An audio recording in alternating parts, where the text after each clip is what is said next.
But for the paper, I knew they would say, and I knew by the looks on their faces. Niggas mad cause I did what they wouldn't do, say what I couldn't do. Look, bitch, I made it, I made it. Came a long way from the basement. Body on me, I ain't playing, y'all. These niggas ain't playing fair. If I would've known better, I'd do better. Took some mess and I learned from a new level. Bought some new shovels and some new stressors, and I'm ready for war like whoever.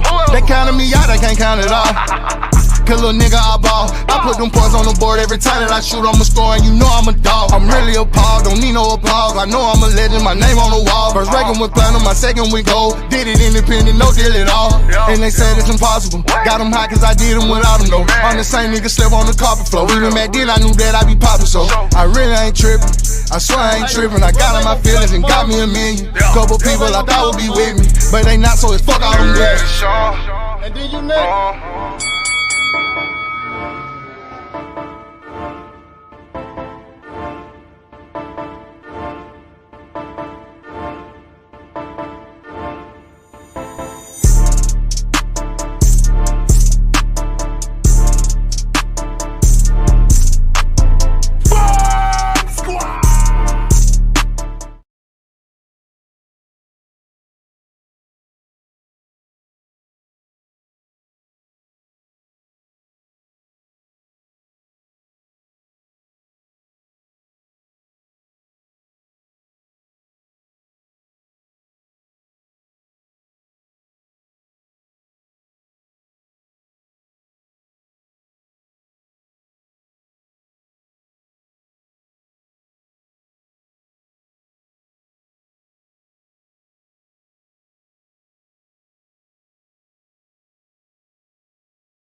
Man, I've been up here talking, my bad. Okay.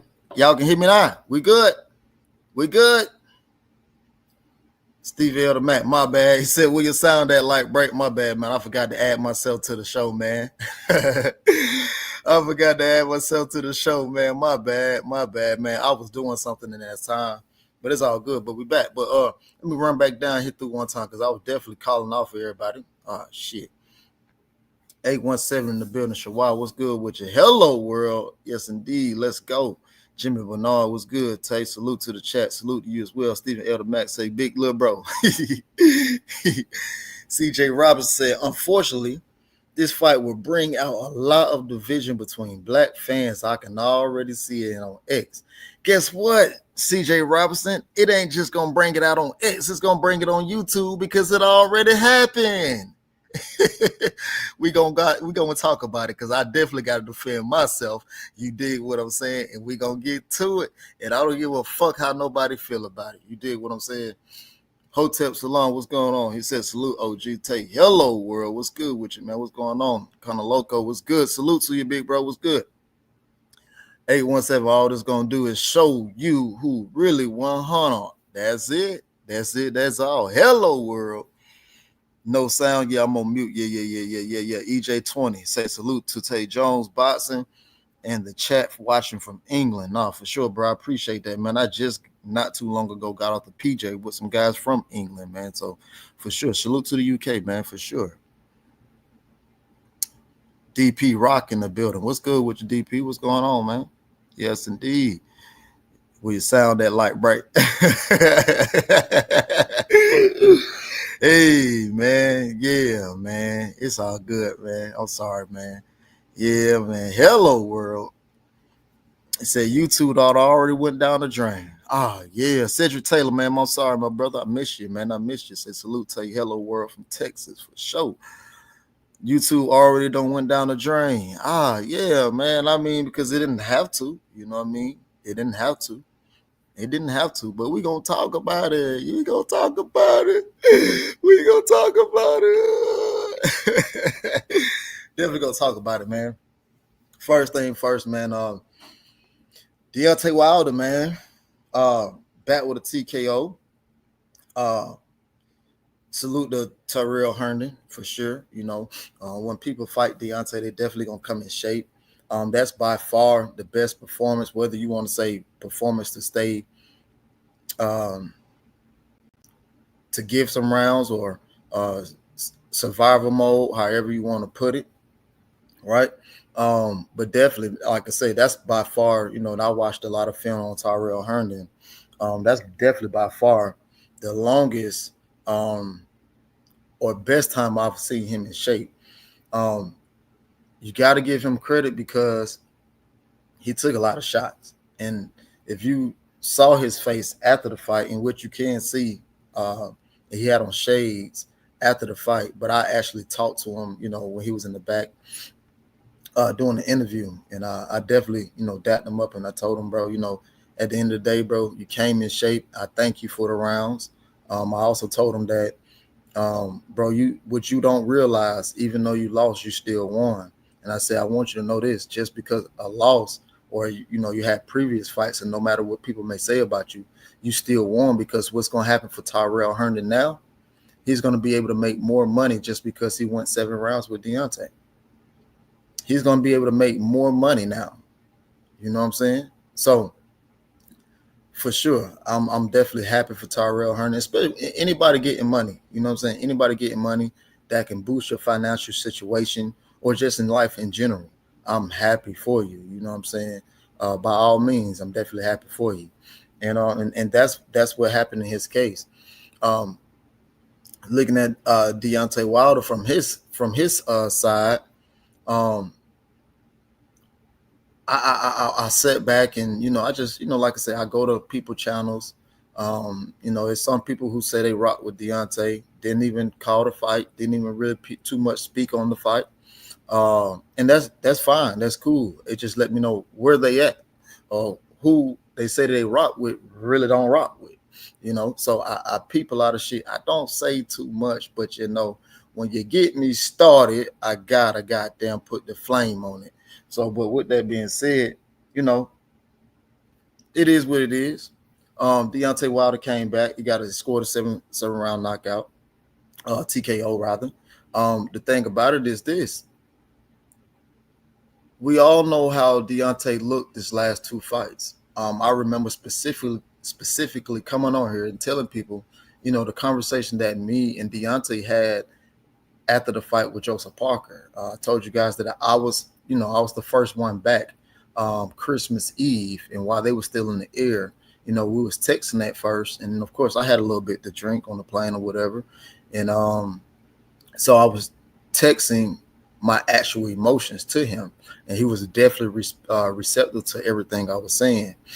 And of course, if you ask me, I thought before the knockout to Zhilei Zhang, I thought that he was winning the fight. On some of the scorecards there, he was winning. You know, he won a couple rounds too, and they had him up on those scorecards as well.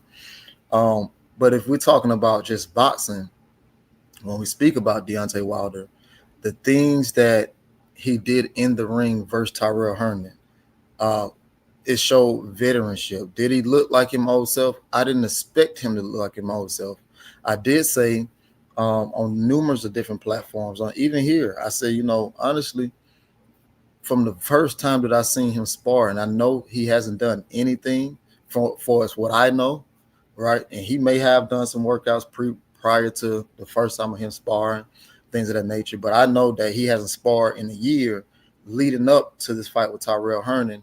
And I think the first day of sparring was like one of the last weeks in May or something like that. And it surprised me because normally when you're coming back from a long layoff like that, you expect somebody timing to be off. You expect somebody to be rusty, throw a lot of wild punches and things of that nature. And that, I didn't see that when he first sparred for the very first time in a year. And I didn't see that. And I thought, like, wow, I don't know if you guys just saw what I saw. And I stopped the whole sparring session and just telling people, like, bro, y'all should clap it up because this is actually a good sparring session, not just for him, but for some of the fighters that came in there. And I know he, dropped two guys, and one guy had to get out the ring, and he's, he was doing a lot of different things. He stayed behind the jab in this fight. He changed up the speed on it. Sometimes he would just put it out there. He was throwing the right hand, and people were saying, I remember before this fight, people were saying, oh, he was just gunshot, and I know that he had a couple surgeries to the shoulder, to the arm. I know that he had that. A lot of people are privy to that information because they saw him while here in Atlanta, so they know that he had surgery before the whole world knew, right? So looking at the fight, I thought it definitely was a starting point, right? I just looked in the chat. I seen someone say that, it'll give him a C+, right? And here's the thing. I did upload some footage, and there was things that he said on there during a press conference or even in the locker room after the fight. I know for a couple PBC representatives was there, and people who was in the locker room, they'll tell you, I spoke up to everybody. I said, hey, listen, despite what it may have looked like, we got the W. Let's rejoice and relax in this win because it has been a long training camp. He checked off a lot of boxes from the unknown. So it's time to relax, a week or two. But according to him, D is probably already back in the gym because he has another fight coming up. Probably going to be in September. It's definitely going to be overseas. And they working out the details to that. So with that being said, the performance part of it, I really don't invest in too much into it because I've already spoken publicly about this. I didn't want Deontay to fight again, and I've publicly said this a couple times, but I'm not the person that has to get in the ring, right? I'm not the person that has to get in the ring. But again, that is my brother. He's also the godfather of my daughter. So with that being said, I gotta go to war. That's just like if anybody else that I call my brother, I'm going to war. You know what I mean? They can be right, they can be wrong. I'm also gonna tell you when you're wrong. I'm also gonna tell you when you're right. That's just the person I am. He wants to get back in the ring. He got a feeling to do it. He want to do it. Cool, no problem. But I'm also gonna tell you how I feel, which I have. But again, I can't fight for him. I can't fight for him. And that's cool. He's being responsible, working behind the jab, throwing the right hand. I was hearing people say, oh, he don't have his power is gone and things of this nature. And, the first step not there. And I mean, listen, he won 7 clear rounds. 7 clear rounds. In which, if you ask me, that's pretty much something he hasn't done since 2021, clearly. Even with the fight with Zane, the rounds that he did win, it wasn't really too much going on in those rounds, right? It wasn't too much really going on in those rounds to say that it was just, clear cut, a clear cut victory or a clear cut indication of what's going on inside the ring. But with that being said, since 2021, clear rounds that he won. Pumped the jab, threw the right hand, hooking off of it. I know somebody mentioned that he wasn't going to the body enough. Now, before we even jump to that part, you also got to hear the side of a fighter after the fight. Is he happy about the fight? He's happy about the fight. Is he happy about the performance? He's happy about the performance, but he's not satisfied. He did want to go to the body, but then again, that's something that gotta come to you over getting back in the ring, guys. I mean, we had a knockout loss. We had, it didn't look good against the Joseph Parker, and now he's doing. And here's the crazy part: he's doing exactly what Joseph Parker just did a year and a half ago. Joseph Parker fought like 4 or 5 times in 1 year before he fought Deontay. George Foreman fought how many times when he first came back? How many other fighters has come back and has taken tune-up fights? Because I remember Joshua fought Usyk 2 times, who was a unified champion at the time, right? And he went to go fight Jermaine Franklin. Then he fought Helenius after Deontay knocked him out. Nobody knew who the fuck Jermaine Franklin was, other than he just having a close fight with Dillian White. But my thing was, you just lost to a unified champion. It wasn't no reason to fall down and go fight a Jermaine Franklin. You could have fought anybody in the top 10, or you could have fought anybody in the top 5. But he didn't. Deontay lost to Fury, the second and the third fight, and we all know what happened. He didn't go fight nobody not in top 5. He fought the number 1 guy, which was Helenius, and Helenius had already beat, I forgot who he beat, but he already had beat somebody. He fought the kid from Brooklyn, beat him twice. And he was the number 1 guy to fight for the WBA next. So by Deontay beating him, it put him right back in contention. After he fought him, he fought Joseph Parker. And after he fought Joseph Parker, he fought Zhilei Zhang.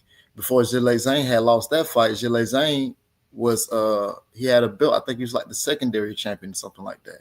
Anthony Joshua fought Wallen after fighting Helenius, but he was telling y'all that he was going to fight Deontay Wilder next. No, he fought Otto Wallen, who was a southpaw, because he was going to fight Zhilei Zhang next, despite him saying that he was going to fight Deontay Wilder next, which never made sense to me. So Deontay goes and get these fights in. He got phase 1 is out the way. Now he's on the phase 2. He's probably going to have 3 or 4 tune-up fights or fights to get him back in the mix, and he's going to go from there. And I think he should stay on his path on what he set out to do and what he said he was going to do.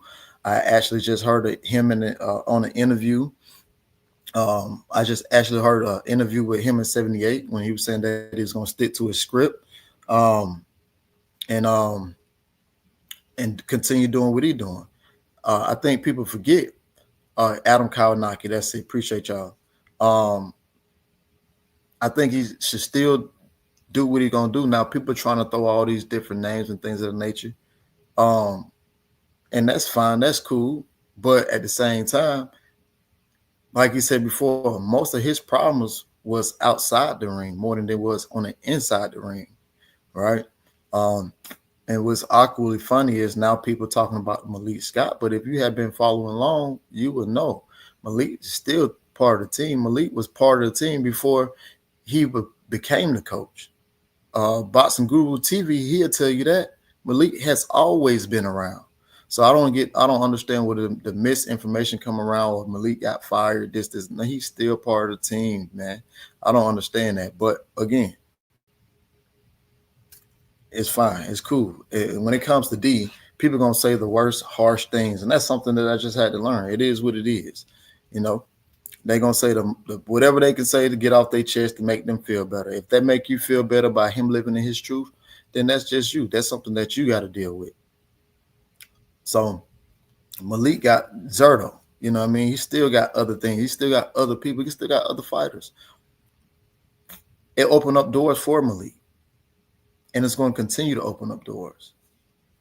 And I guarantee you, if Malik didn't have Zerto fighting yesterday, Malik would have been at the fight. So I don't know what people get this misinterpretation from. But then again, as fans, people are going to say whatever the fuck they want to say. And that's totally fine. You know what I mean? Totally, totally fine. So I think that he should keep doing what he's doing for sure. Keep doing what he's doing. Throwing the 1-2. That was live fight. That was the first time he actually had the chance to, fill out the ring, get everything back going, popping his jab. You know what I'm saying? Still working on, different things. He did throw a body shot. He should have thrown more. Of course, that's something that got to come over time of being back in the ring. Throwing the right hand, not overextending the right hand and leaning into a shot that you can get caught with. So it was just different things that he was working on, hooking off of it. He did get Tyrell Herndon with a check hook. So it's different things he still got to work on. Nobody said it was going to be pretty. Nobody said that, it was going to be one punch knockout and this, and the third. Because, listen, if it was a one punch knockout, let's say first, second round, people would have said, oh, Tyrell Herndon, he just this and he did it. It's no matter what he do, people going to have the worst to say. So it don't matter. It don't matter. People going to have the worst to say regardless of the fact. People going to have something to say, and that's fine.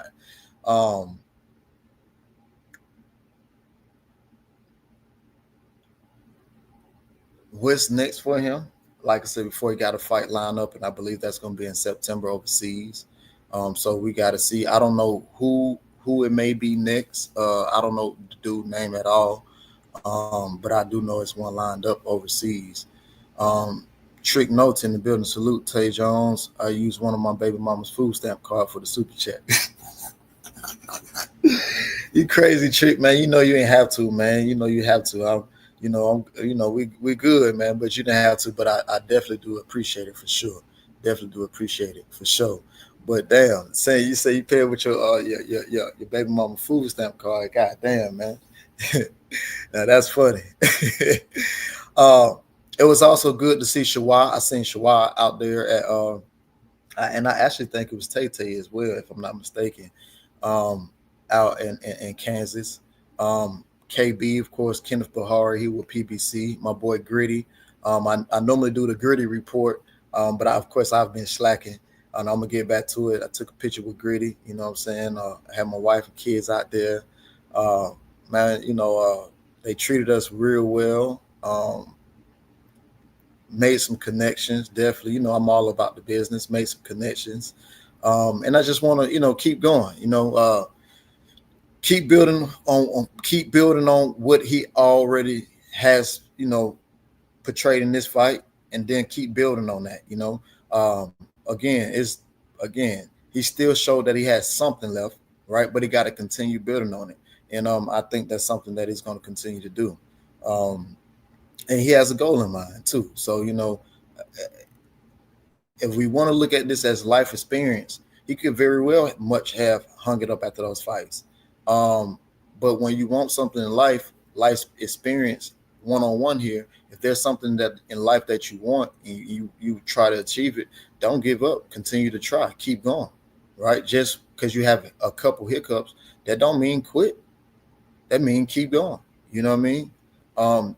Sometimes in life, you get thrown these curveballs right before you get to the pinnacle, or right before you get to what you want to really do. You're going to have those curveballs. Are you going to stop then? Nah, you don't stop. You keep going. But again, like I said before, I've said I didn't want him to fight no more. You know what I'm saying?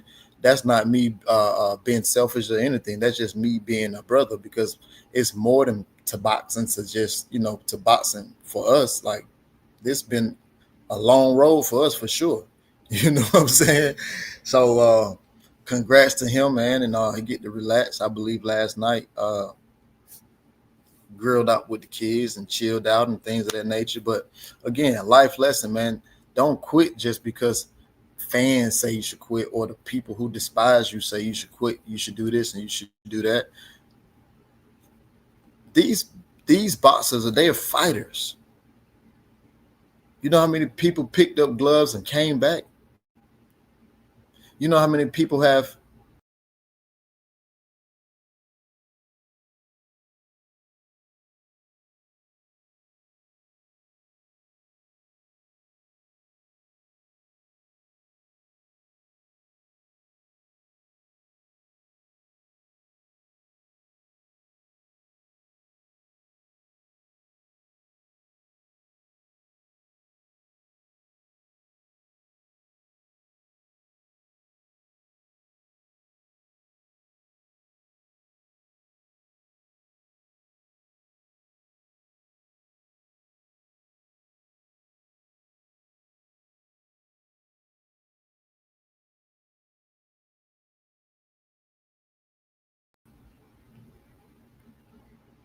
man, I don't know what the hell just happened, man.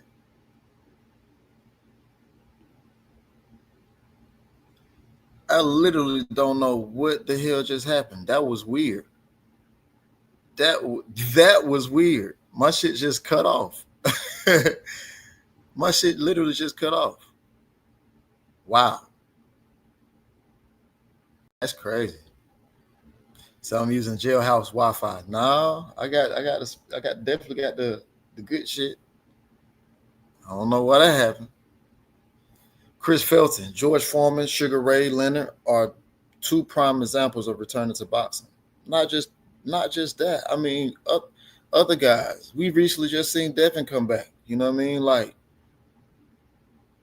other fighters have been, in different fights and come back. Like again, when you talk Deontay, you're held to a different standard. You're held to a different point. You know what I mean? Everybody and their mama looking to see what's gonna happen, whether it's the right hand, whether it's the decision, whether it's a knockout, whether he gets stopped, knocked out, or whatever. They gonna be looking to check to see what's going on. It is what it is. You know what I mean? Again, like I said before, people gonna have their opinions, and that's totally fine. Totally fine. But what happens when your opinion is not validated when a person accomplishes what they want to accomplish? When a person accomplishes what they want to accomplish after you said that they couldn't do it, what then? Do you say I'm sorry? Do you say I'm bad? No. Fans still not gonna give a fuck. They're gonna put something else. Or you can't beat this person, or you can't beat that person. No matter what you do in boxing, that's what they're gonna say. I'm gonna scroll through the chat. Let me see what's going on. I missed a whole bunch of shit. I know that.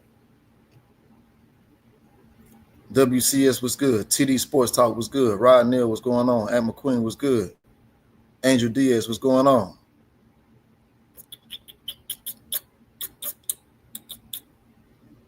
I'm probably missing people. D-Man Jr. was good with you. Yeah. Let me see what else. I probably missed something else. So yeah, I just think that, let him continue doing what he's doing. There's no need to hop in no big fight. It's not. And I seen somebody talking about a Jake Paul and all that crazy foolishness. Ain't no need for all that. That man can do what he want to do. You got to think about it. He really owe nobody shit for real.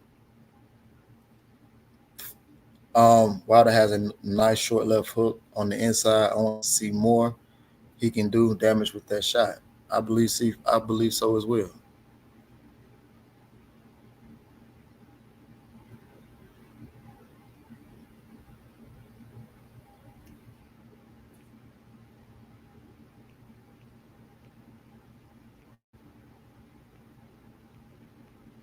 Chris Felton. People were critical of Deontay when he was champion for 5.5 years. People are going to find fault no matter what. Absolutely. I totally agree. 817 said the ones in the trenches with you is who you consider, but ultimately it's a man's decision. Exactly. Yeah, man. So again, like I said before, I'm definitely happy for bro. You know what I'm saying? Number one, for just getting back in there. You know what I'm saying? Definitely happy about that. Because it takes a lot, especially after going through things outside the ring. It takes a lot. You know what I'm saying? And when and that's what Deontay talks about, being headstrong, being stern, especially when it comes to betrayal. Because when it comes to betrayal, it can be a hurtful thing when people close to you or people who are family, or even people who you consider a brother, people you consider a friend betray you and just do dumbass shit. You know what I'm saying? It recently just happened to me. So I know, right? Um, we do have Devin Haney and Brian Norman Jr. Definitely going at it. It's been announced.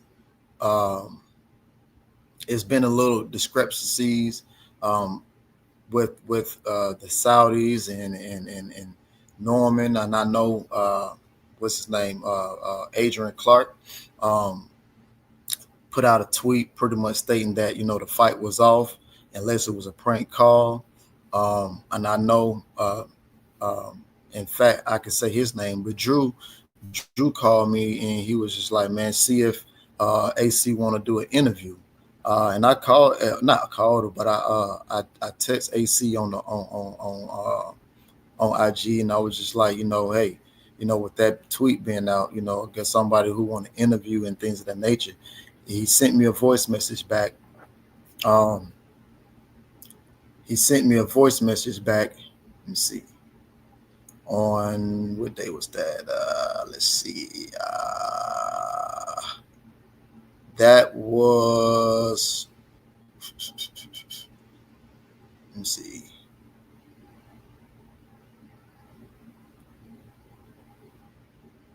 That was Thursday. Yep, that was Thursday. And he sent me a voice message back. He said, "Bro, only thing I know, I'm now in direct contact with the Saudis." He also stated that um, he don't know what happened or what was going on. He don't know if they wanted more money. Speaking of the Haneys, he also said that he don't know what happened, but that was the phone call he got. He said, "Now I'm just trying to save and salvage the fight. So it's really no time to do interviews." But he appreciated though, and I told Drew the same thing. Um, and so that's pretty much what it was. Um, Again, I don't know why that call was made, you know, but I kind of got an idea on probably why it was made, but I can't speak for sure, for certainty, on why it would happen. But when we talk about betrayal, right? Um, I look back at this whole situation, right? I was pretty much put into a situation. I'm talking about this because people know who this person is talking about. One thing for sure, two things for certain. I don't have a reason to lie. Two things is that when I speak, I'm going to speak exactly what happened. Now, if you go watch True Media, and I know a lot of people don't mess with Coach Malachi. He's never done nothing to me. I've never said nothing to him. But for whatever reason, Bill Haney Senior, they was on the phone call, and I'm privy to it now because when Senior called me, I was asleep. I was taking a nap, and when he called me, he said I got Bill on the phone, and I told him straight up, I ain't got shit to say to Bill. Period. And he asked me what was said, and I told him word for word, descriptively, what was said. I didn't know that phone call was live until later on that day when somebody sent it to me. And I was like, damn, I didn't even know that was live. And I said what I had to say because that was the truth of what happened, right? But I was brought into a situation, right? Number one, Brian Norman Jr. I brought everybody on here to Brian Norman Jr. I first interviewed Brian Norman Jr. years ago. Everybody was hearing about the different sparring. Everybody was hearing could have possibly signed with BLK. Then he went to Top Rank, right? People knew this because I was talking about him when nobody was. I brought him on here. I brought him to other channels, in which now makes me feel like I'm not bringing no more fighters to anybody no more. I don't give a fuck who it is. I'm just not doing it no more because betrayal is a motherfucker, man. You know what I'm saying? Especially when I'm bringing people to you. You may not have the contact for it, but I got this person. Hey, man, this person want to do an interview with you. And then, of course, this same person, I was trying to get, Deontay to go over there after Deontay just told me he would go over there. You know what I mean? So betrayal is a motherfucker. And the reason why I say that is this. I come to the conclusion that I was put into some shit by basically saying that I was Team Norman, in which I am because that's my little bro.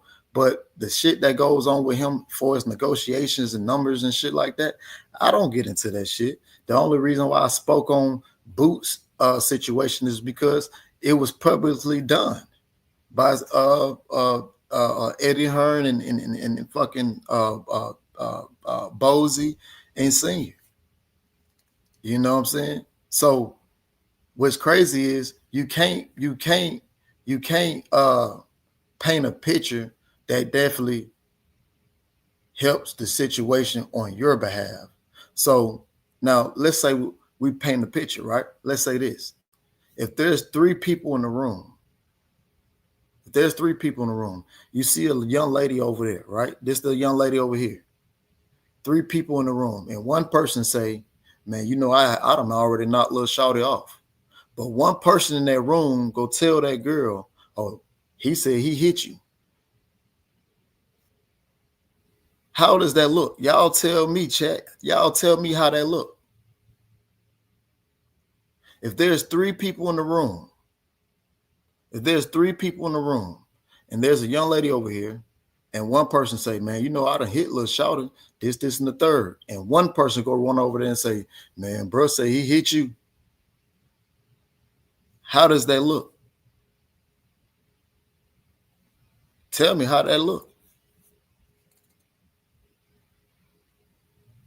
Well, only thing I know is this. I woke up on Wednesday morning because I had to go catch my my flight to Kansas, to Wichita, and I had a text message. I had a text message from Bill Haney at 6:13 in the morning.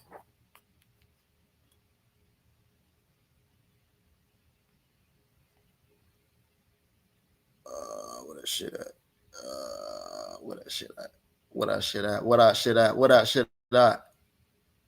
Angel Diaz, it doesn't look good. Had a text message at 6:13 in the morning. Our prior conversation was March 29th. Me and Bill ain't never talked about Brian Norman Jr. Never. So for him to send me that at 6:13 in the morning, I was trying to figure out, why the fuck are you sending me this?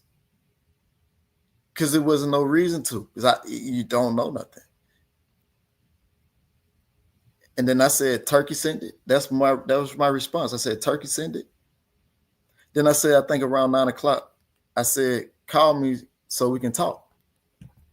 So when he called me, we was talking about it. Then he said, hold on. He said, Turkey sent the contract. Then he said, hold on. Then he clicked somebody in. When he clicked it in, cool, no problem. I know that person with Dein Haney, things of that nature. So cool, I don't have a problem with it. So while I was on the phone, we having conversations talking about the fight and things of that nature. Bill Haney says, well, it shouldn't be no reason why y'all shouldn't take the fight. And I'm thinking to myself, like, why is this the topic of discussion? Because again, what do you know that I don't know about a contract? But why are you calling me, talking to me about Brian Norman Jr.? It never dawned on me. So I'm thinking to myself, like, okay, cool. I don't know where this is coming from. Cool. So he says, T-Mac said it was right how you was attacked all over, essentially protect Bill's public appearance. Cool. I got you. So watch this. So we just having a normal conversation. Bill says, well, there shouldn't be no reason why y'all shouldn't accept the contract because Boots was a more dangerous fight for him than Devin. Now I know that Bill Haney said publicly they wanted to fight Jerome Boots Ennis. I know that Bill Haney said publicly they was potentially going to send a contract or something like that. Cool. So I said, man, I don't know why y'all make Jerome Boots Ennis seem like this killer. Because Bill said, he's stepping on shit, he's sleeping motherfuckers. That's what he said. Y'all know how Bill talk. So I said, damn. I don't know why y'all make him seem like this such killer, because all those fights that you're talking about, except for Karen and Stanionis, all those guys came up from 140. And then I named them off. Sergey Lipiex, Thomas Delorme, Custio Clayton, Romain Villa. All those guys was 140. Now he did eventually get a stoppage, but those was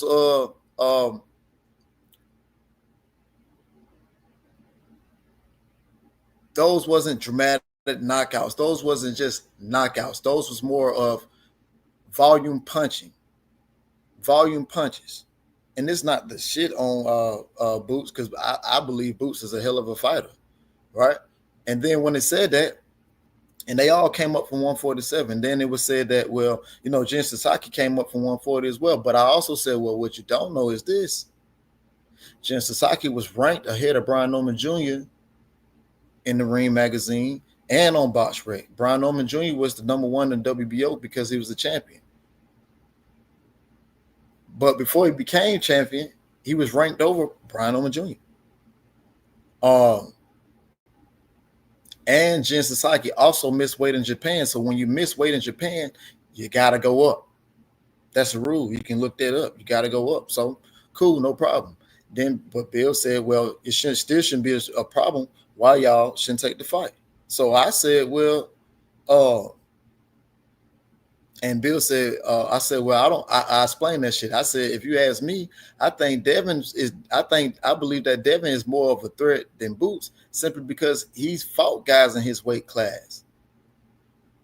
And he never ran from anything. He fought guys in his weight class and he beat them. That's more respectable than guys coming up from 140. And I said, that makes Devin more dangerous. And that's true. That's what I believe, right?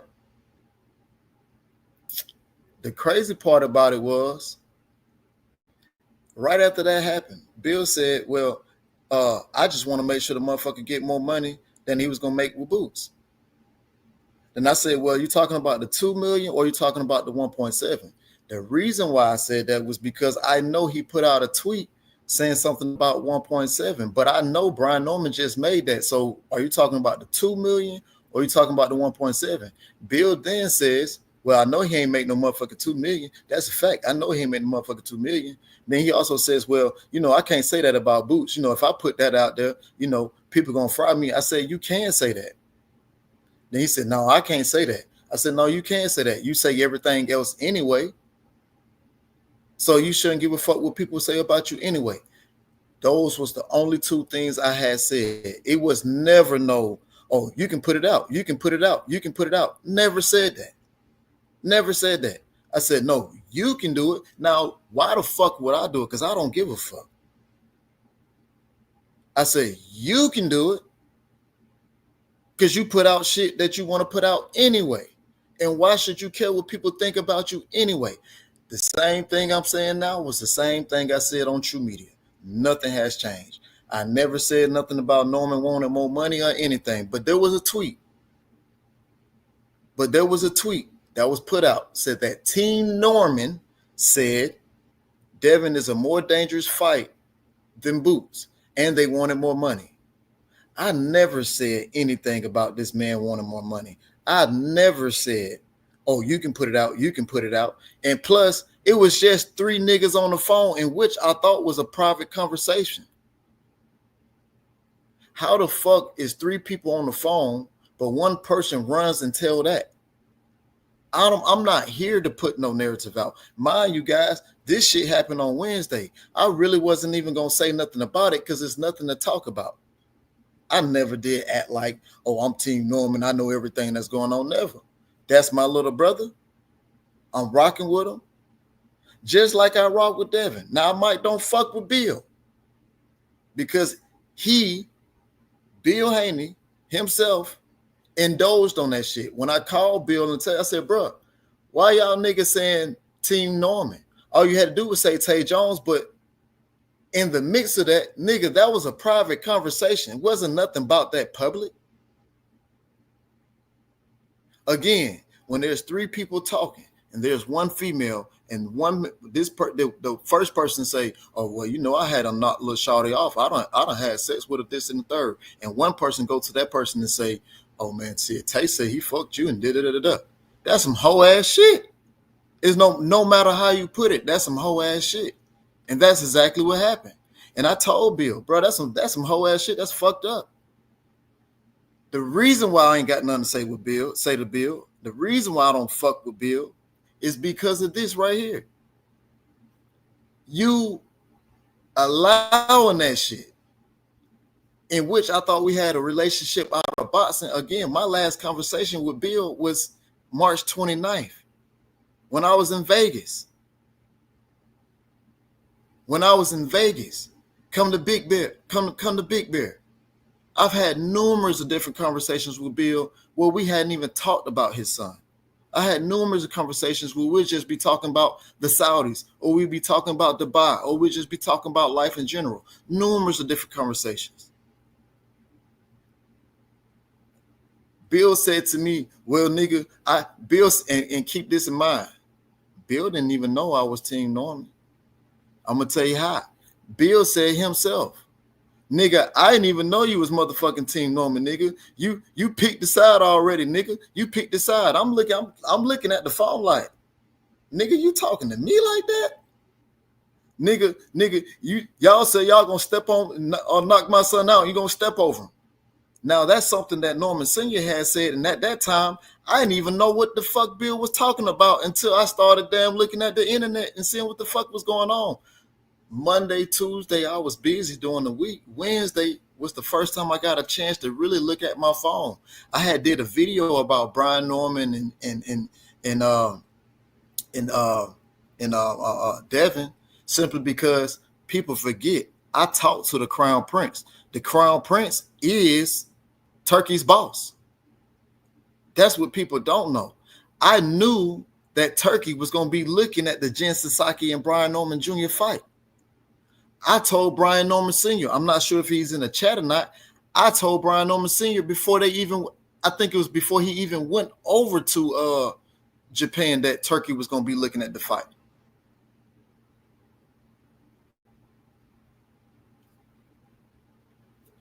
Bill didn't even know I was Team Norman, so where did it come from? Now that makes sense why Bill texts me at 6:13 in the morning.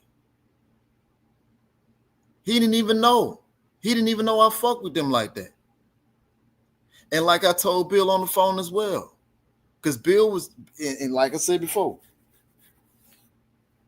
Bill also told me, same thing I said on True Media, because I know y'all gonna ask me about it, so I'm always tell the whole thing.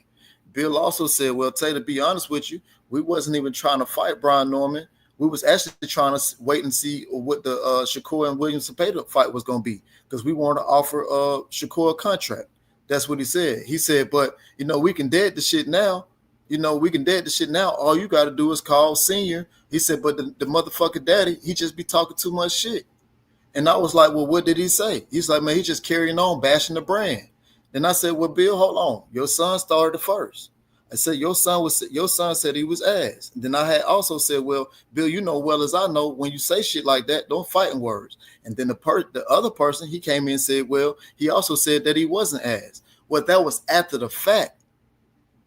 You can't say that and then go say this. You can't do that. It was cool. But notice how I never bashed Devin. When the whole shit was going on with Ryan and Devin after the aftermath, guys, y'all never seen me talk about that shit. And when I did finally talk about it, or one of the lives, I'm not getting, the man was on steroids. And I used the analogy on that. If you have 5 people to smoke weed,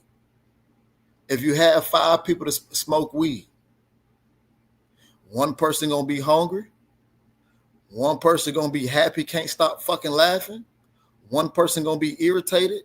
The next person gonna be trying to find a way to come down, taking cold showers and shit, and one nigga just gonna be cooling. The point of me saying that is, when Ryan was on that drug, you don't know how the fuck he felt on that drug. So when people say, "Oh, it was just a little bit," you could take two puffs of fucking weed, and you don't know how you're gonna respond to it. So it was never for me to talk about.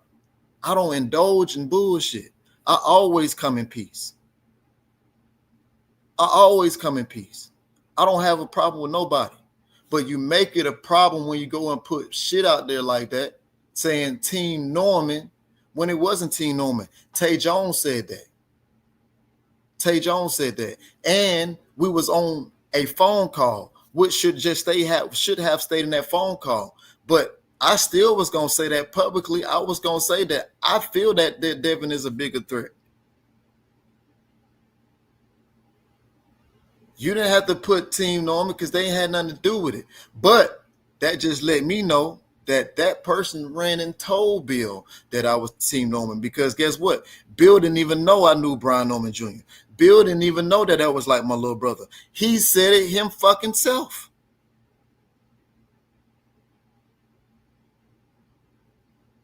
So who was the person that told him I was Team Norman? Why did Bill have to send me that at 6:13 in the morning?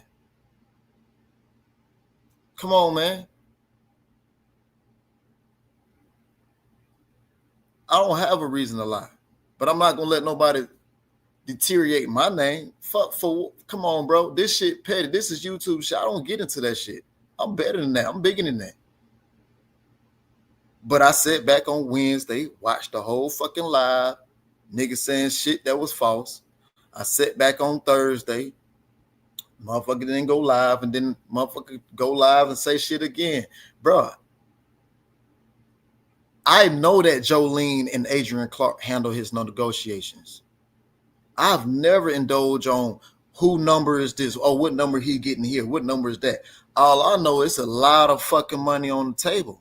And I know Brian Norman Jr. wanted that fight. So for Brian Norman Jr. manager AC to get a call saying that the fight is off, something had to go on. And guess what? It was never a contract to be signed.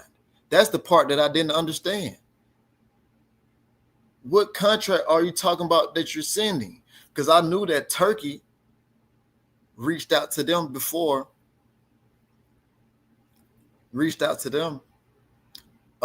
Team Norman, before the other side even knew.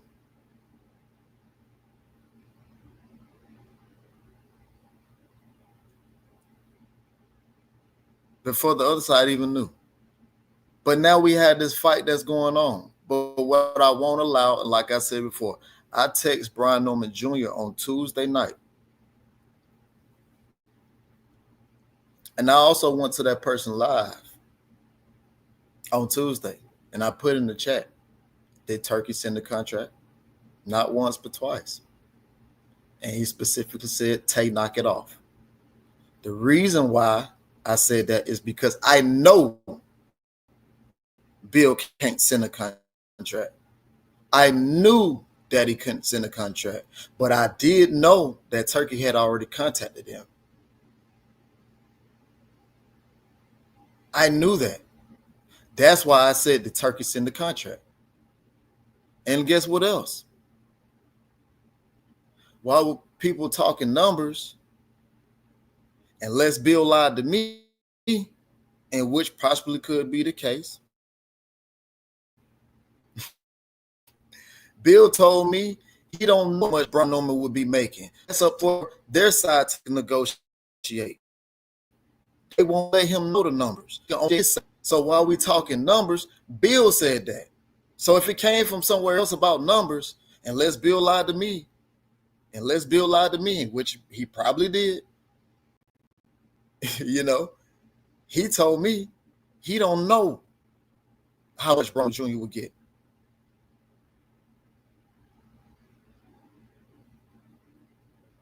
So let's talk the real.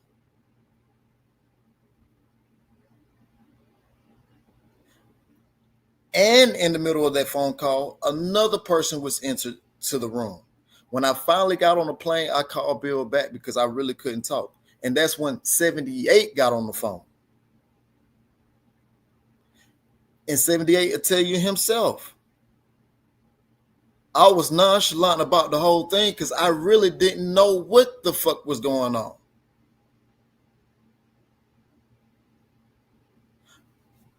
That let you know that I was through in the situation.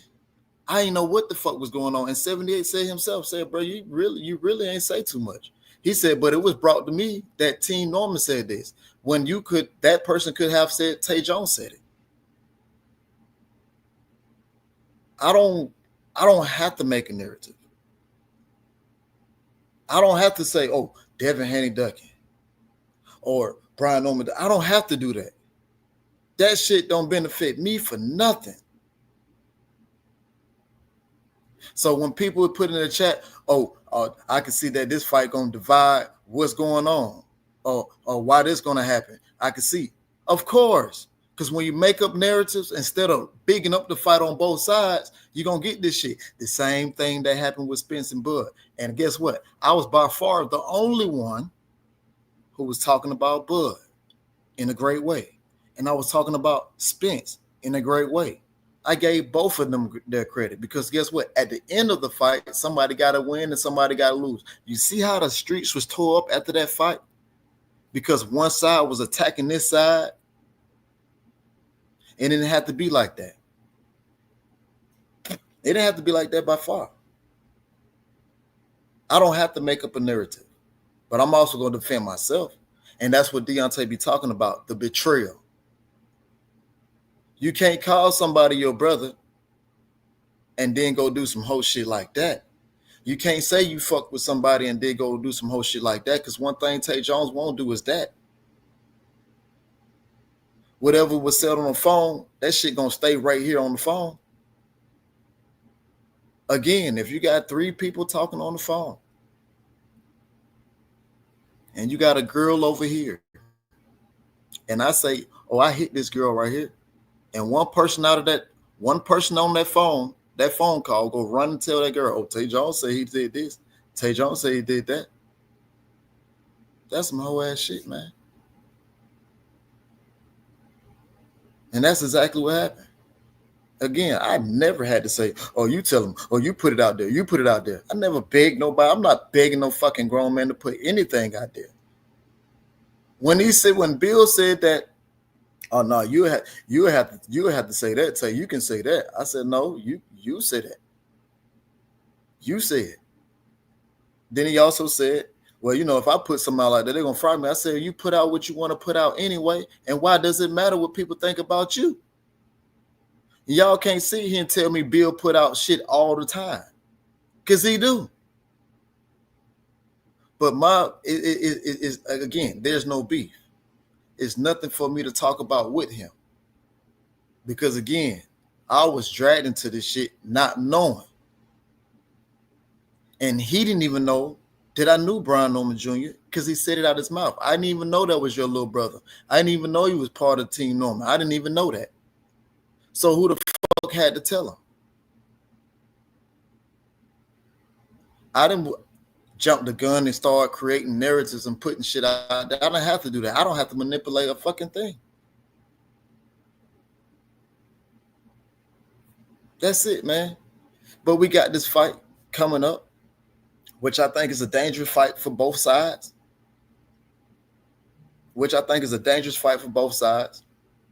I think it's going to be a great fight. I think this is a fight that Turkey might go back on his word about the ring size. If he does or doesn't, that's totally on Turkey, right? I don't have anything negative or bad to say about Turkey. They've always treated me right. Even when I came out there, even when I did come out there to Saudi Arabia, I missed this. I rock in the building. Salute and respect, brothers. Hey, hope you and the family are doing well. When you get him in, you and the champ should get up with Drew and get at me. Something that can be of real help. Stake my life on that for sure. Well, I'm gonna definitely hit up Drew. Things of that nature. I definitely had to apologize to Drew because Drew was definitely stand up in the whole situation. And And I did apologize to Drew. You know what I'm saying? Again, because when I come in peace, like I understand, certain things. You know what I mean? I don't bother nobody. I don't try to step on nobody's foot. I don't try to go create what the fuck I need to create. I don't get paid for none of this shit, and I don't give a fuck about getting paid because I got my own bread. I've say, bro, shit, I need a little help this week, bro. Shit, you know what I'm saying? I'm still a nigga at the end of the day. Oh shit, I'm gonna shoot it back to you this day and shoot it back to you. You know what I mean? So I definitely had to shout out Drew on that because again, like I said before, it was 1,000%. Kept it 100. You know what I mean? I told him I was definitely wrong because I went off on Drew too. You know what I'm saying? Went off on Drew too, but I had to apologize. Like he said, bro, I was there, but what do I have to do with it? And he explained some shit to me. And I'm not gonna put that out. He explained some shit to me, and that was cool. But again, like I said before, I don't have a reason to lie. That's exactly what was said and how it was said. But we wouldn't even be talking about this because it was a private conversation. Nothing about that shit was public. But then again, I understand now, looking back at it, why Bill texts me at 6:13 a.m. Because if Bill texts me at 6:13 a.m. and he blatantly tells me he didn't even know I was Team Norman, he didn't even know that Brian Norman Jr. was like my little brother, that only lets me know one thing. Well, if you didn't know that, why the fuck did you send me a text message at 6:13 in the morning, nigga?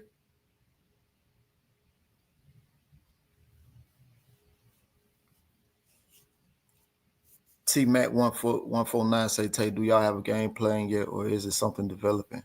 Shit, Brian Norman Jr. just left the gym, dog. Brian Norman Jr. just left the gym.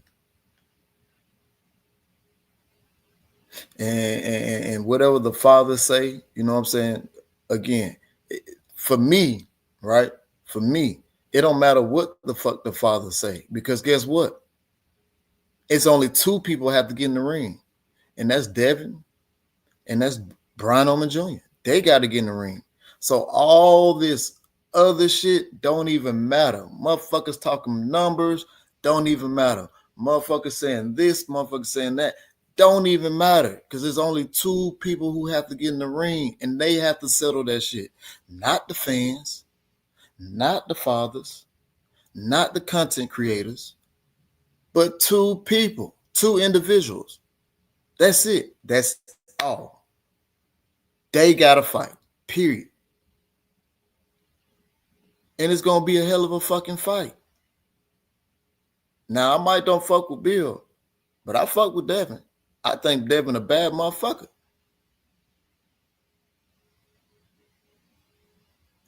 Brian Norman Jr., my brother. He a bad motherfucker. These two bad motherfuckers got to fight.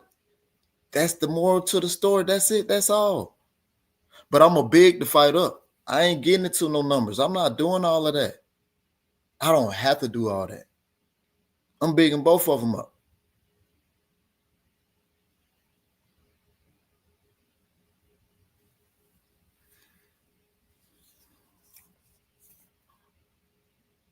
Bro, I'm telling you, they wasn't looking to fight Brian Norman Jr. They did not ask for this.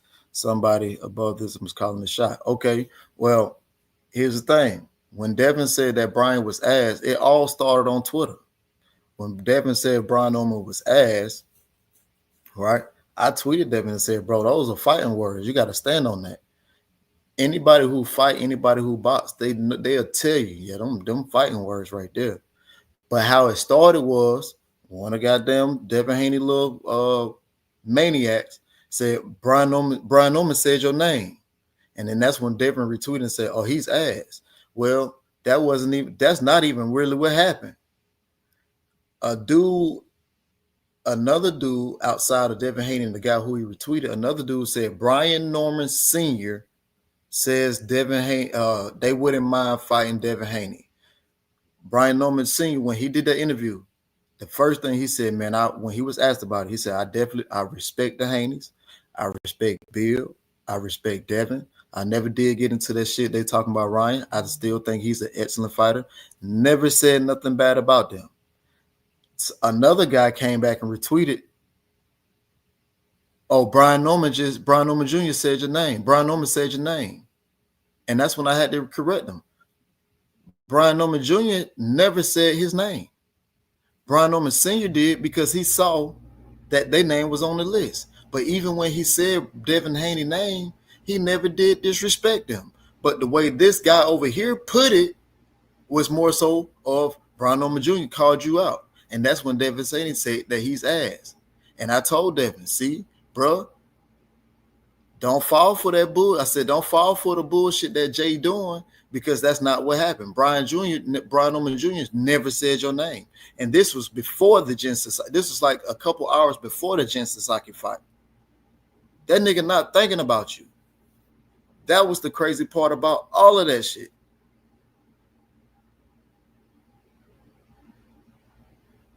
So when we tell the story, we got to tell the whole thing.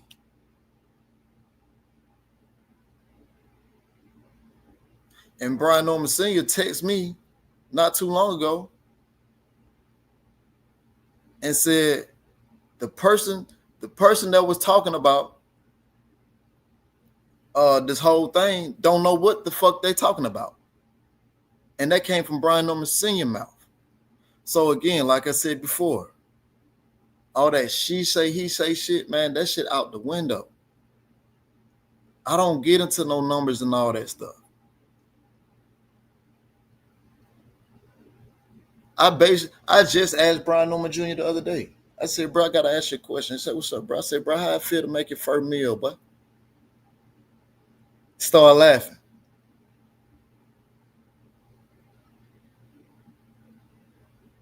Start laughing. We just start discussing it. You know what I mean?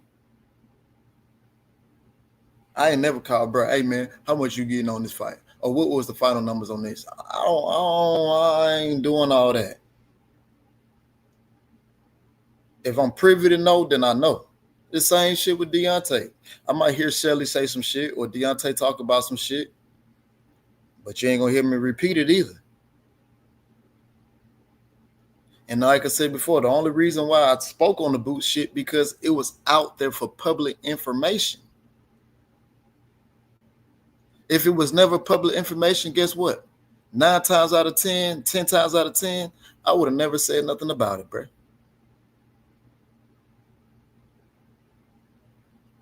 So when we talk about betrayal, man, that's fucked up. So it's all good, man. You know what I mean?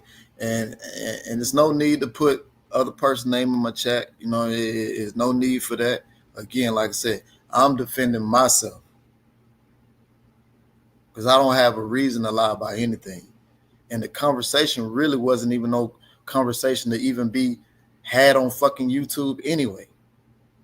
Now, if you don't see nothing, like I said to that person, if you don't see nothing wrong with that, then obviously something fucking wrong with you.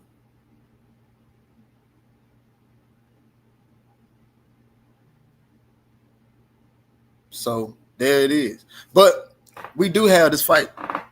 We do have this fight between those two, man. I think the fight gonna be a great fucking fight for us right now. I think Turkey said something about it being in Saudi Arabia or something like that. Cool, fine. You got the traveling man. The man been on yeah, man. No. We're not doing that. Ain't no need to say nobody's name. It ain't no need. Because again, same people follow me, same people follow him. And like again, I'm gonna defend myself, and it is what it is. I ain't gotta say no name. I don't have to do that, bro. I don't have to do that. But I know what betrayal feel like, and that's fucked up. But it is what it is. You know what I'm saying? It's spoiled milk now. You know what I mean? It is what it is. You know, but it ain't no ill will on my side. You know, ain't no ill will. I just don't fuck with people, and that's fine. That's cool. I definitely don't fuck with Bill. Bill entertained that shit. He said what he said, trying to go off on me. I don't play that shit, bro. I ain't with that whole ass shit. So you got me fucked up.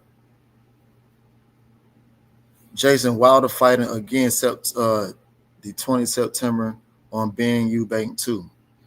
I don't know about that. But I know he fighting this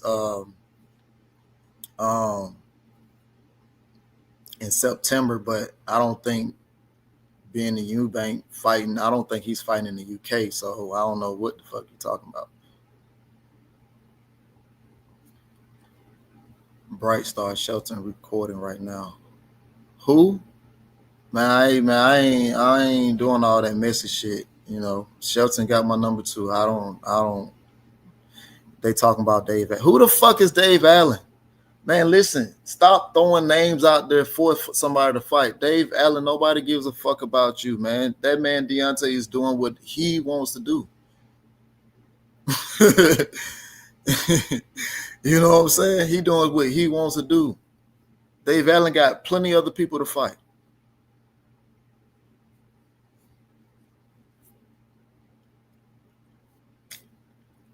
Be well, Pac-Man ATL. Salute to the chat family. This is good news today. Enjoy the Lord's Day edition. Oh, absolutely, bro. Those two black boxers need to fight in America. I believe they should fight in America too. But then you can't forget about this, boxing guru. Can't forget about this. And that's why I say I'm fair on all sides, because Turkey don't owe the Americans shit. Because if you ask me, between Golden Boy, Top Rank, and PBC, the same shit that Turkey's doing, these three promoters could have been doing, delivering us fights. But what they've always been said, we gonna keep it in-house, or if it ain't in, we keeping it in-house, or the TV deals, or this promotion team over here, they want this amount of money, they want to take this cut, and this and the third. Nah, fuck that. Get the fights that the people want to see. They could have been did this shit. Now that Turkey's doing it, now you hearing about Top Rank working with PBC. Now you hearing Golden Boy want to work with PBC and all this. Now you hearing it. Where was this shit 10 years ago, 5 years ago? Because the only thing we ever known was, you on that side of the street. You on this side of the street. Tell your promotion team to call my promotion team so we can make it happen. But then the first thing people want to throw out is, Deontay Wilder and Fury fought. They can come together. Whoa. Time out. You can't use that fight. Because if you know anything about the heavyweight division, it's a very, very small pool. It's a very, very small pool, so you cannot use that fight. Let's keep going. So again, Turkey, wherever he put the fight is where he put the fight at. I have no problem with it, only because I understand that he don't owe the American shit. And I think that people should say, you know what? Tell you right about that shit. Because these motherfuckers been having years to work with each other. Tell you is right. The motherfuckers wasn't working with each other. Now, they gave us fights here and there, but when we was calling for the fights, there's only been one person to really just say, okay, you know what? Now, I will say this. There's a difference between big fights. There's a difference between big fights and massive fights. A big fight to me was Carlos Adames versus Shiraz. That's a big fight. That's a fight that I wanted to see. Both of these guys ranked up there. Nick Ball, Ray Ford, both of them guys ranked up there. You know what I'm saying? Interesting fights, because I'm a fight fan first, right? I can keep going. You know, even when they had the heavyweight card, just big fights. Now, massive fights. When we talk massive fights, that's a Floyd Pacquiao. That's a Deontay Wilder Fury. That's a Deontay Wilder Joshua. Or that's who else? Who else we could throw in? We could throw many names. Like not massive fight, but big fight was Big Baby Anderson versus Bacoli. That's a big fight. So that's why I say it's a difference between big fights and massive fights. I think people get those fucked up, right? But Turkey brought big fights for a hardcore term, if that makes sense. For a hardcore term, he made big fights. If there's two guys ranked in the top 5 If there was two guys ranked in the top 5 and they all had different promoters in the U.S., 9 times out of 10, we weren't going to see that fight. But because of Turkey, we seen those top 5 guys, whether they was on different promoters or whatever the case may be, we seen them fights happen. But we would have never have seen it if it wasn't for Turkey. So I do give him credit in that aspect, because he's delivered for hardcore fans big fights. Some people, man, they ain't a big fight.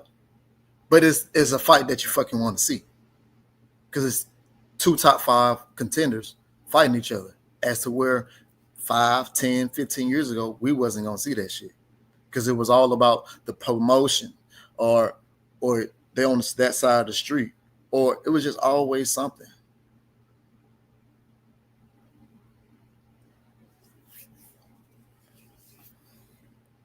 Say, who you got in Norman versus Haney fight? Of course, I'm rocking with my little brother.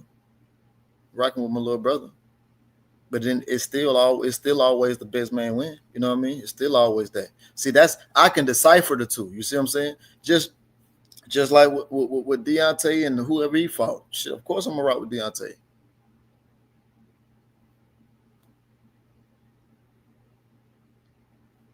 If Devin had fights he did well against orthodox athletic power punchers the same size as him, I favor him. Unfortunately, he doesn't. That's an uncertainty that we got to see. You know what I'm saying? That'll check off. That's the box we got to check off. Stephen Elder Max said, I got it 50-50. Ain't nothing wrong with that either.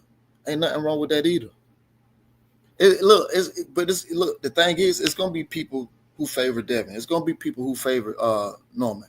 And that's fine. There's nothing wrong with that. Also, why is Jen so disrespected? If you don't have power, Jen will essentially run you over. Of course.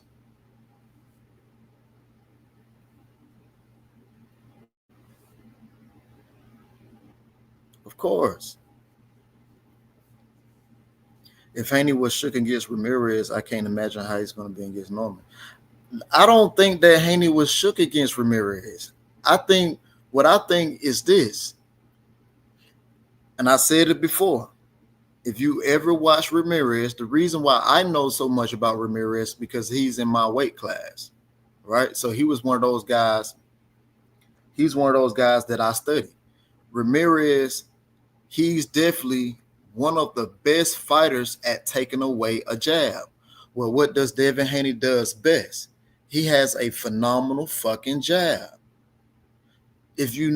When you start studying his fighters, that's what Ramirez, if you ask me, I feel like that was Ramirez's best attribute of having a defense against Devin Haney, because he know how to take away a jab, and he know how to throw. If you jab him, he gonna shoot to the body. If he jab you, he gonna throw over it, or he gonna pull from it. I've watched Ramirez many fucking times. If you go back and watch the fight when him and Josh Taylor fight, he started taking away Josh Taylor's jab from the southpaw position. If you go back and watch him fight different fighters leading up to when he became unified, you'll see that he had significant ways to take away a jab. And Ramirez can punch. But the question always have been for me was, why Ramirez cannot cut out the ring? At the end of the day, nobody wants to see motherfucker. I will take that back. I don't want to see motherfuckers rock'em sock'em robots. This shit is a skill. One of your skills has to be, do you know how to cut off the ring? Your other skill has to be, how can you offset this person's jab? Your other skill, how can you get away from this person's right hand? How can you get away from this person's uppercut? How can you get away from this person's hook? Unfortunately, one of Devin's best attributes to his defense is his feet. But you mean to tell me Ramirez didn't know that as a fighter? Ain't no fucking way. Ain't no way. No. And there's no way that Devin Haney should have gotten scrutinized, to me. Should have gotten scrutinized over that fight, because this fighter over here didn't know how to use his feet to even attempt to cut off the ring. And even when he did get close to Devin, he didn't even let his hands go. So you mean to tell me people was blaming Devin and not fucking Ramirez?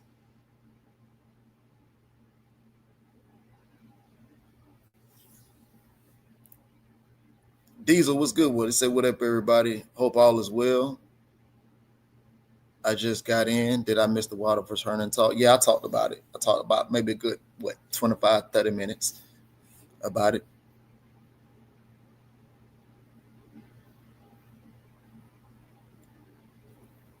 Jones was good. New to the channel. Looking forward to the duel between the two young lions. Absolutely. Yeah, it's going to be a hell of a fight, man. Because there's a lot of unknowns in this fight. You know what I mean? It's a hell of a lot of unknowns in this fight, for sure. Said Brian, that's the wrong fight right now. Nah, you got it. No, I don't think so. You gotta give Dev his credit though. You gotta give Dev his credit. You got to. You gotta give Dev his credit, for sure.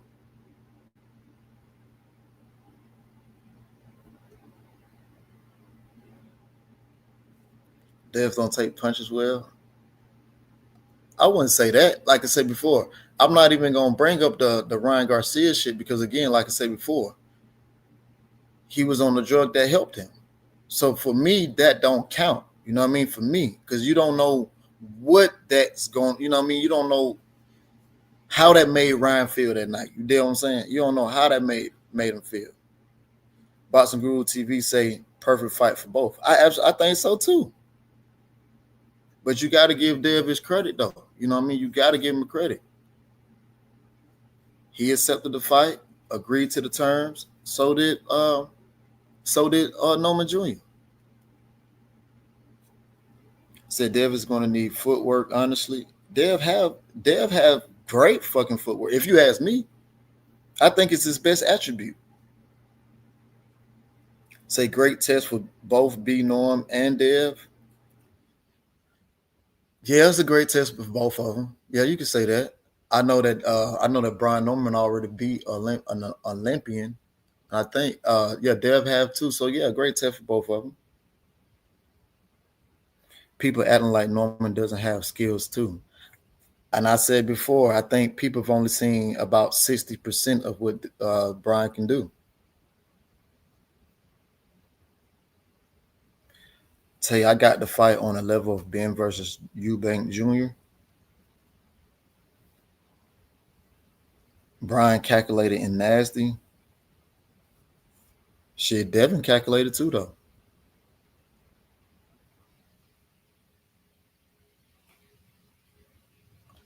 When the ring get cut off by Norman Jr., we're going to see some stuff.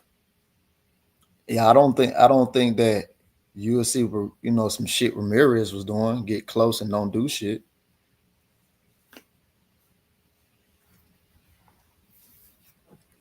But matter of fact, man, we Brian Norman got a cookout at 6:30. So Brian Norman Jr. got a cookout at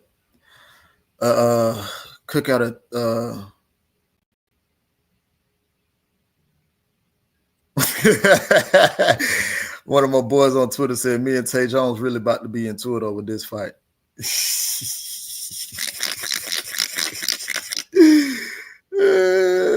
Yeah, man. Like I say, I got real motherfuckers, man. Like I say, some of my best friends, like some of my close partners, you know what I'm saying? Real big Dein Haney fans. And like he just tweeted, like I'm gonna show you. Where was that? One of close friends say me and Tay Jones gonna be over to about this fight. But that's we competitive guys. Like when we gamble against each other, like we go against each other picks, we talk shit. He might say fuck you, I might say fuck him, you know what I mean? So we into it, but we can talk about the fight, you know what I mean? We shoot shit all the time, you know what I mean? Shit, he was talking shit to me during the Wilder fight the other day. Just like, look, what'd he say? You still my dog, you know what I'm saying? We talk shit all the time. Kind of local say, I'm just happy that they breaking bread together. Yes, they breaking bread together, man, for sure. Just nobody better not bash Dev or Norman Jr. But see, Stephen Elder Mack is it's already there. Because you on one breath, you can't say you fuck with the Normans and then fly bash them, or you can't say, oh, you fuck with Dev and bash him. I ain't did neither one of them. Now Mike don't fuck with Bill because of the whole shit he did, but I fuck with Devin. But you ain't heard, you never gonna hear me talk bad about Devin. Never gonna hear me talk bad, even after the fight. No matter who wins, you're still not gonna hear me say anything bad about fighters, bro. And the only person I've ever said too much of some shit about was Fury, and I still stand on that shit.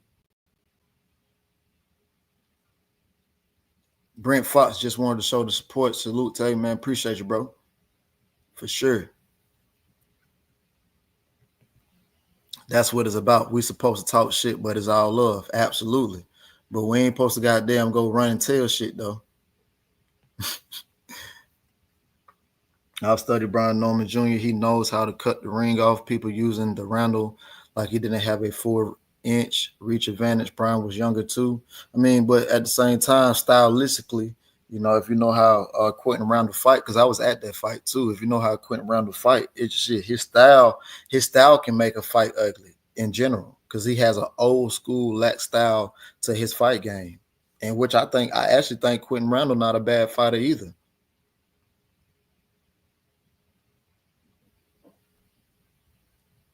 David Scott say,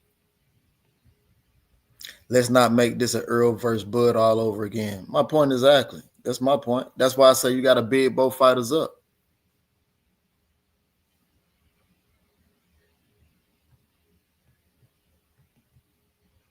I'm already telling you, we cut from the same cloth, except mine's darker. Oh, man. Quentin Randall might actually beat Rohan Polanco. Ooh, I don't know, man. Shit. He gonna make Quentin Randall definitely gonna make it ugly. But the thing for Quentin Randall in that fight, he gonna have to let his hands go because he really didn't let his hands go against Norman Jr. So he gonna have to let. He can. Don't get me wrong. He can because of the type of style he got. He has an old school style. Polanco just gonna have he gonna try to frustrate him with volume of punches. And again, if Quentin Randall don't let his hands go, then it's gonna be an ugly fight all over again.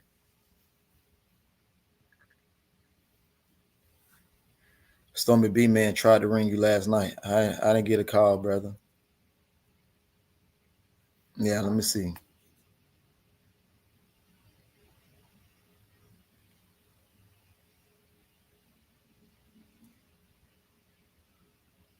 Yeah, I didn't get a call. Yeah, I didn't get a call.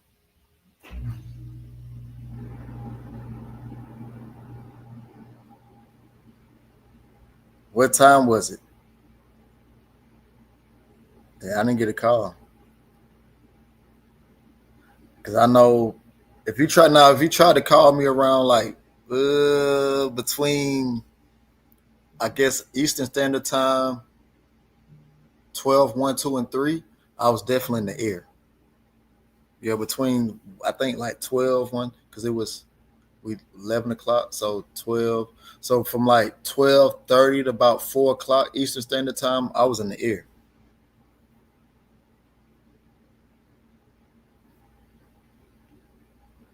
I hope you and Trill Bill can fix stuff behind the scenes. Man, fuck that. Anytime you got a relationship with a person outside of boxing, and you let somebody you let somebody else bring me into a situation when you didn't even know about a situation with me and Brian Norman Jr. and you let somebody else bring you into that shit, and then when I call and talk to you about the shit and you go along with the bullshit that they doing and you start talking crazy, fuck you.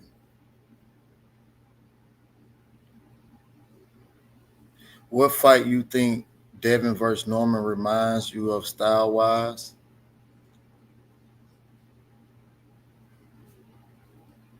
I don't know. I never thought that far. I haven't thought that far into it. I have to go check and see what fight I can compare that to.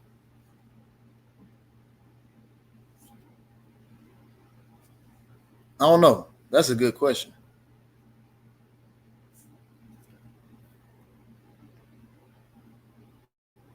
Damn. Yeah, man. I'm like I say, I come in peace, Cedric Taylor. I come in peace. I don't disrespect nobody. I don't, you know what I mean? I don't do that. I come in peace. And it was crazy before I try to talk to you before, you know what I'm saying? Shit get crazy, just like I tried. Nah, but talking to me crazy, you got me fucked up, man. I don't give a fuck about none of that.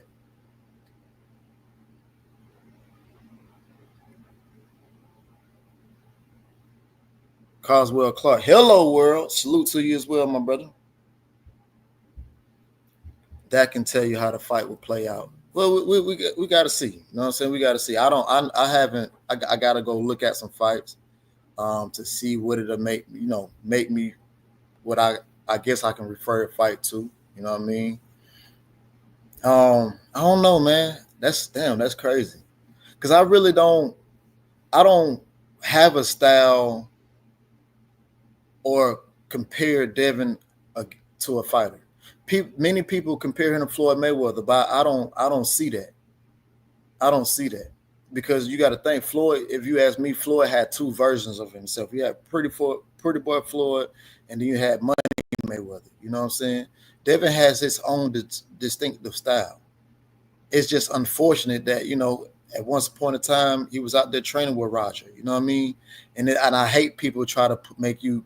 When people try to say, nah, man, Dev is his own person, his own identity. And I love what that man is doing. Oh, I'm late. Wait, your show is normally around midnight. I'll start from the beginning. Yeah.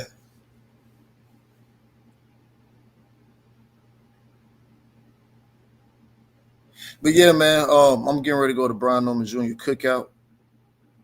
For to get ready to celebrate his win from Japan fight. So, yeah, man, I just had to come defend myself. Talked about the Norman fight. Talked about the Brian Norman Jr. and Dein Haney fight. Terms been agreed. You know what I'm saying? Yeah, I'm glad that Adrian Clark was able to salvage and save the fight for sure. And we just got to see what goes on between now and the fight. November I think it is. So see what goes on from there, man. And I think that it'll be a phenomenal fight. I think that this is a fight that everybody should get behind. Don't matter what side you on, or who you pick or whatever like that. Let's just talk great and bring good energy to the fight. Because bad energy, messy shit is no need and is no point of that. You know what I mean? There's no point of that. Both fighters have done excellent in their careers. Even the fathers done excellent by their sons. You know what I'm saying? And it's big up the fight. My thing is, let the fighters fight. The dads talk shit to each other, that's fine. Even if the fighters get to talking shit to each other, that's fine. Right, but all the other shit, everybody else that want to be included in shit like that, man, listen, it's only two people at the end of the day that got to get in there and fight. That's it. But with that being said, man, listen, it's definitely been a great one. I might fall back on because it's still some other fights I want to talk about. I did catch parts and bits and pieces of the fight for the Jake Paul joint last night, which I thought was a phenomenal card. I didn't watch the Jake Paul fight, but I watched some other fights on there because Avius Griffin, he lost. And Avius Griffin was in the gym with me in Tennessee. So definitely want to talk about him. And then we got some upcoming fights as well. So definitely going to be a good night. That's if, I ain't know at Junior House too long, just, chilling and celebrating. But with that being said, man, I'm out. Love, peace, happiness. And y'all know the rest, man. Hello, world. Before the paper, I knew they would say, and I knew by the looks on their faces. Niggas mad cause I did what they wouldn't do, say what I couldn't do. Look, bitch, I made it. I made it. Came a long way from the basement. Body on me, I ain't playing, y'all. These niggas ain't playing fair. If I would've known better, I'd do better. Took some mess and I learned from a new level. Bought some new shovels and some new stressors. And I'm ready for war like whoever. They counted me out, I can't count it all. Cause little nigga, I ball. I put them points on the board every time that I shoot, I'ma score, and you know I'm a dog. I'm really appalled, don't need no applause. I know I'm a legend, my name on the wall. First ranking with platinum, my second with gold. Did it independent, no deal at all. And they said it's impossible. Got them high cause I did them without them though. I'm the same nigga slept on the carpet floor. Even back then I knew that I'd be poppin', so I really ain't trippin'. I swear I ain't trippin'. I got in my feelings and got me a million. Couple people I thought would be with me, but they not, so it's fuck all them niggas. And then you next.